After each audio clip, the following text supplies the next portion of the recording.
SWOT analysis overview. So a SWOT is just a simple, just 2x2 grid of your strengths, weaknesses, opportunities, and threats. And to kick this off, I'm just going to go ahead and start a quick poll on whether or not you have participated in a SWOT analysis before. So we've got yes, no, or not sure.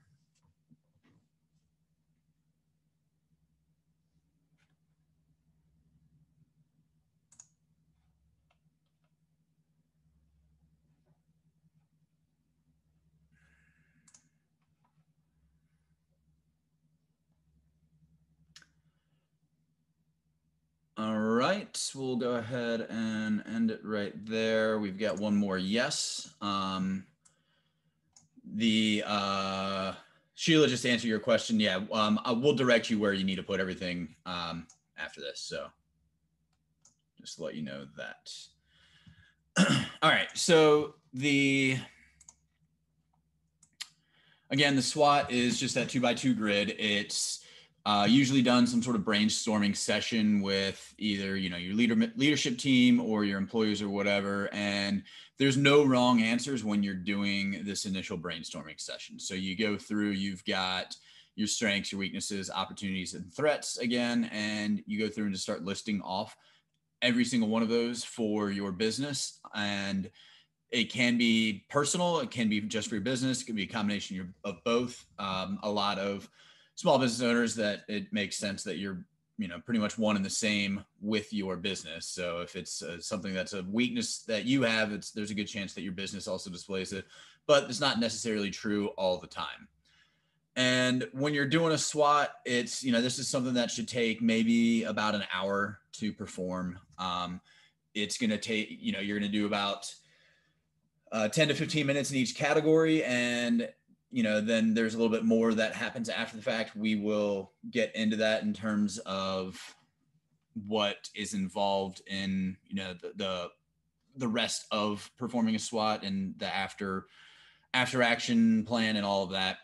What you want to look for, things that are internal and external. So all of these, excuse me, could be internal strengths, weaknesses. They could be external. It could be a combination of the two. So you want to kind of think of that when you're performing this. The value and why you would want to do a SWOT, it's just an easy way to get to know your company. And it's a way to get feedback and just a different perspective from people who are close to your company. And if you are, for example, a solopreneur, you could do the SWOT by yourself, but then you would need to, we would recommend that you share it with somebody so that they can kind of give you somebody who's familiar with your business, so they can give you their perspective on what you're doing. And then ultimately it's going to give you direction on like what to do with your company. So you're going to know what you're strong at, where your weaknesses are, opportunities that you have to improve your business, and then, threats that you'll be able to do to take advantage of or mitigate down the road. You want to perform your SWOT probably like every 1 to 2 years is what we recommend in terms of how often you do that. The first time is going to be the most timely, and that's just you kind of setting that baseline in terms of all of the different strengths and weaknesses, et cetera. Everything beyond that, it's going to be a little more, it's going to be quicker. It's going to be a review or an update of what you already have. And you should review your SWOT probably every 3 to 6 months. And again, this isn't like a formal process. This isn't an hour-long process. This is just take a 5 to 10 minutes, run through what you have, and just kind of update it as you go. So in theory, you're going to have multiple strengths, multiple opportunities, multiple threats, whatever they are. And as you kind of address them or fix them or whatever it is, you can cross things off a list. You can reprioritize as needed. You can add to it as you come across things. So if you were working with somebody, one of your employees, and you come across something, you're like, oh, that's a weakness. We need to put it on the list. We've worked with people who have this information just posted on their walls. This is something that you want to share with everybody. So, when you perform a SWOT, you want to try and get as many people involved as you can. That makes it reasonable. So if you have a larger company, 20, 30, 40 people, you probably don't want to get everybody involved because too many chefs in the kitchen. But again, you don't want to do it with just by yourself if you have people that you can work with. So you're gonna have to find that balance, and it's just a preference on your end. But again, like I said, you should be transparent about it with your staff. Like, you don't want to hide the fact that you're not good at communication, or that there's a competitor that is a threat. Like, you want everybody to be aware of your business and where you stand with all this, because it's all about improving your business, and it really shouldn't be personal, even if it is like a personal problem that you have. If, let's say, it's communication, that's something that everybody can help the entire company work on. The more you have, the better, just because you get that different perspective. But it may not be realistic because you're pulling everybody away from their jobs. And like I said earlier, if you're a solopreneur, you're obviously probably going to do this on your own, but I would share it with somebody who's close to the business, whether that's a spouse, friend, family, vendor, even somebody who also knows your business, and they can kind of walk through it with you as well. What you should expect from the SWOT is there's just going to be some obvious things that you need to work on, or that are important to you, but you're probably going to come across some obvious things that you didn't know about. So that's where you want just some extra people to help you think outside the box. Hopefully by the end of this, you're going to be motivated to start improving your business. You're going to have a whole list of opportunities, things that you can improve upon. You can start those today. That's great. I mean, the goal of this is for you to walk out of there feeling better about your business. You know what you need to work on to improve your business, what you need to protect to keep your business where it is. But while you're doing this, it might be hard at times. So again, like I said, don't take it personally, because you will, there's a chance you're going to start talking about subjects that that might make you feel uncomfortable or vulnerable. And as small business owners, we all want to act like we know everything and we're strong, or the leaders, but there's certain things that you just may not be good at, or somebody might bring up, one of your employees might bring up something that you didn't even realize. You're like, oh, that kind of hurt. This isn't personal. This is all about improving your business. As you're performing the SWOT, there's probably going to be some disagreements as to whether or not something belongs in a certain box, whether or not it's actually a strength or a weakness or whatever. And that's great. Conversation's great. And just want to let you know that it's possible that there are things that could exist in more than one category. So something that you have listed as a strength could potentially also be a weakness or a threat down the road. And by the end of it, you should be able to defend everything that's in each one of those boxes. So it's easy to go in and pat yourself on the back and talk about how awesome you are and all of that. But you need to be able to explain to somebody and defend why that thing is a strength, or why that thing is an opportunity. And just a quick story. I used to be a partner here in Richmond in a small chain of cafes. So it was coffee, kind of a full menu, retail, that type of stuff. And if you asked my business partner at the time, we had one of our stores was located downtown. And if you asked my business partner at the time what she thought our most, important strength was, what people, kept people coming back, was, she's like, oh, it's our cuisine, it's our story, it's our, who we are, like all of that. Like, everybody loves us because they love what we do. It was, a lot of organic, locally sourced, et cetera, et cetera. I disagreed. I was like, it's 100% convenience. We could be selling cold cheese sandwiches and, crappy coffee, and people would still come here because it requires, everybody who worked downtown had to walk by. I mean, it was a great space and all of that, but it was easy to just utilize as a, remote workspace, et cetera.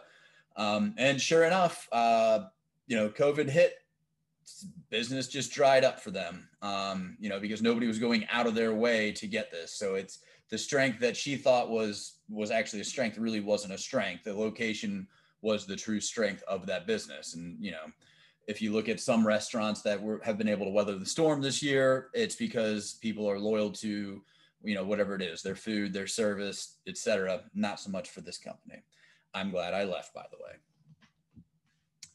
Let's get into what a SWOT looks like. So we've got SWOT Grid. Like I said, it's simple 2x2 grid. You can do this on a whiteboard. You can do it on a back of a napkin. It doesn't really matter. It's not anywhere near like a highly technical thing, but you start off by putting in your strengths, weaknesses, opportunities, and threats into each block there. So strengths in the top left, etc.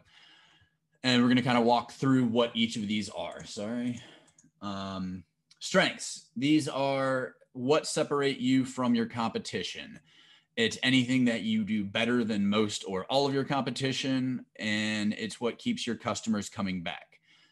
Strengths can be tangible or intangible. They can be a secret or they can be well known. It doesn't really matter. Like, again, if you're talking about Amazon, their strength is well known. It's that they can deliver anything to you within a very short period of time. Chick-fil-A is customer service. You can think of any company out there and you can think about what their strengths are, and a lot of them are publicly known. That's no secret. There's no way that any of us could compete with Amazon, but we could probably learn something from Chick-fil-A in terms of customer service. But I'm sure they also have some internal strengths that they don't advertise. And again, it's totally up to you. When you're going through your strengths, you should, again, just think about those things that you do better than anyone else. And this is where the brainstorm comes in. You want to make sure that you just, again, it's a brainstorm. Just put everything down so there's no wrong answers. So just start thinking of everything that you do better than everyone else. Start getting your team to think about things that are internal, such as training programs, or stuff that's external, like you sell a superior product. You can walk through all of your products and services and like start thinking about feedback you may have received from customers, from vendors, like your actual employees, any kind of external feedback you may have received without soliciting, media, vendors, anything like that. And while you're going through it, just start to think of a couple things like whether or not it's easy to maintain or if it's easily copied. What would happen if you lost that strength? Start questioning why it is a strength. And do you have any kind of documentation on how to repeat or maintain that strength? So if it is training and you are the trainer, what happens if you can't train an employee? Do you have any kind of training documentation that will that somebody else could pick up and run with? Getting into weaknesses, these are, it's pretty self-explanatory what you need to improve on. So this is, again, where it might get a little more tough for some people, because you might need to get a little personal, and even though it may be about your business, you might take it personally, but this is something that we all just need to address and understand. And you don't have to always address them. Being aware of them is important. So when I say you don't have to address them, if something is a weakness, again, you just need to know it's there, because it could potentially turn into a threat, or it could threaten something else in your business. But if it's so minor, or it's something that you can easily fix, if it becomes a problem, you can probably put that kind of on the back burner. But again, you want to be aware of them. So just like with everything else in here, just go ahead and start listing off as many weaknesses as you can think for your business. And you want to start thinking about why it's a weakness, whether or not it's personal or just business related. You want to think about how it might affect other areas of your business. Have you done anything already to address this weakness? Is it internal or external? And how much of that weakness is within your control? Because there might be some weaknesses that you just can't control. And you want to start thinking about whether or not your customers or competitors are aware of it, and whether or not that would affect your business. For example, I'm going to go back to a restaurant because I have a lot of restaurant experience. There's a restaurant here in town. It is one of the most popular restaurants, delicious food. It's great. Their customer service is the absolute worst. Like you you're lucky if you get like 3 words from a server or whatever, but everybody who goes in there knows that's part of the experience. They're packed, or they were packed, every night of the week, and, reservations out, out forever. So it's a weakness, but it's something that they know that they can overcome by a superior product. So something you think about that should still go on their list. But again, I wouldn't put it at the top of their list. Well, I personally would, but they don't. And then lastly, if you had a magic wand, what would you fix? So that's just kind of like another thing to think about as you're going through your list of weaknesses. Opportunities, again, pretty obvious as to what they are, but it's anything that can improve upon your business that you haven't already implemented. So that's it could be small or big. It could be something as simple as, we need to hire just a marketing person 5 hours a week to just handle our social media or something like that. Or it could be big, like we need a new processing facility. Again, it could vary, small, big, anywhere in between. And then you also want to start thinking about whether it's a nice to have versus a need to have, and to implement that. And this kind of gets into business cases, which we're going to touch in week 3. But what you want to start thinking about is, first of all, do I need to do this? Like, will my business be negatively impacted if I don't take advantage of this opportunity? And the nice to have is, again, it would be cool if we do this, but if we don't do it, it's not that big of a deal. And then you want to start kind of figuring out, when we get into like the prioritizing part of it, is how realistic it is for you to take advantage of that opportunity. So if you need to expand into a new facility, but it costs $5 million, you don't have $5 million laying around. Maybe, that's not going to be as big of a priority unless you think it's going to affect you later on. Things to think about when you're going through your opportunities. Why you want to do it should be obvious. It's the opportunity should be to somehow put more money into your pocket, whether that's increased revenue, decrease in costs, something like that, just improve employee morale, which in theory should raise, your revenue. You want to think about downstream impacts when you're doing these opportunities, or prioritizing and implementing the opportunities. Because again, if you're, let's say, expanding into a new market, that's great. But if you don't have a process set up for your sales team and how to take advantage of that, you could fall flat on your face. So think about that in terms of, when you get to prioritizing it. And then start thinking of, again, kind of similar to the magic wand thing we talked about with weaknesses, is what are things that you'd like to change, but you haven't had the time or money to change as of right now. So again, that could be buying that piece of equipment, hiring a new employee, implementing some sort of benefits for your employees, something like that. Just start thinking about that. You're going to get I think this is generally the area where we get most feedback from employees, because this is a lot of those things where people are like, hey, it'd be awesome if, it'd be really cool, my life would be easier. Start thinking about it that way, and start, and ask your employees to think about it that way. Like, if you could make your job easier, what would you do? So that's the opportunities. And a lot of them, like I said, could be simple, quick opportunities that you could implement right now. You want to think about physical changes, products, facilities, and intangibles such as training and benefits. You're going to look at departments independently first, and then how they interact. So handoffs, and then you could even poll your team if they're not involved, like what would they change? And then let's get into threats. These are things that could potentially harm your business. So what is a threat and why it's important? To recognize them is that obviously it's something that hasn't happened but could happen to your business, and that it's possible that a threat may never happen. Here in Virginia, we had an earthquake, 12 years ago. It's possible that that's a threat. Is it going to happen? And if it is it going to be large enough to really affect us? No. You could put it down as a threat, but it wouldn't be high on the list. You want to talk about like when to act versus like when you should create a plan. So that's kind of like prioritizing.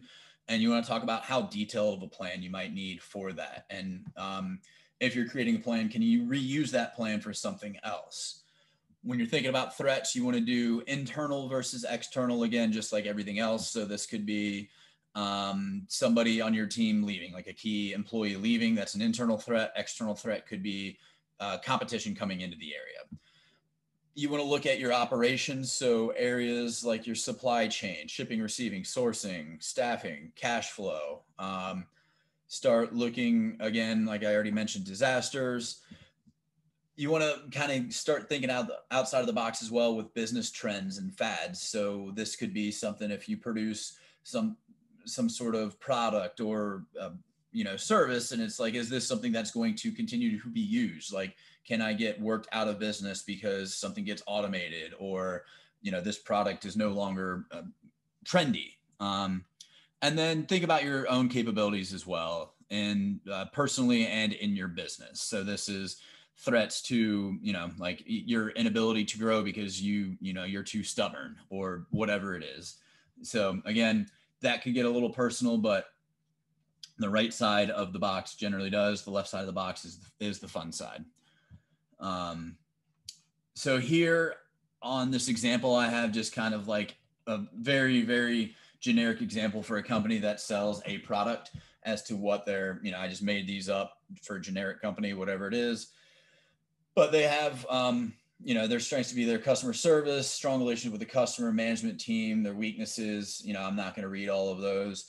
But the one thing that I wanted to kind of tie in together is the difference. Like, so in strengths, we have that strong relationship with a large customer, and then their threats, they lose that large customer. So, we've spoken with plenty of people who have, over 50% of their business is one particular client or customer. If they get hit by a bus, if they go out of business, what happens to your business? So, while that is a strength, that, could potentially be a threat as well.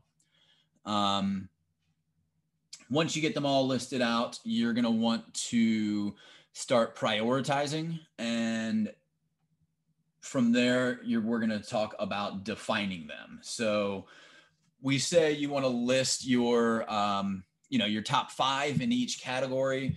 If you have 6 or 7, it might make sense to just go ahead and, add the 6th or 7th in there. If you don't have a laundry list of threats, let's say you have 10 threats, it might be a good idea to do all 10 threats. Kind of the same thing with opportunities. It really depends on your just the bandwidth that you have to do work for your company. So again, like with your opportunities, as you're prioritizing them, some of them might be a need to have, but it's just too expensive, or it takes too much time to do it right now. So that would be lower on the list, and you could have like a whole host of nice to haves that you could knock out just like that. So that's what you have to do, is just prioritize them.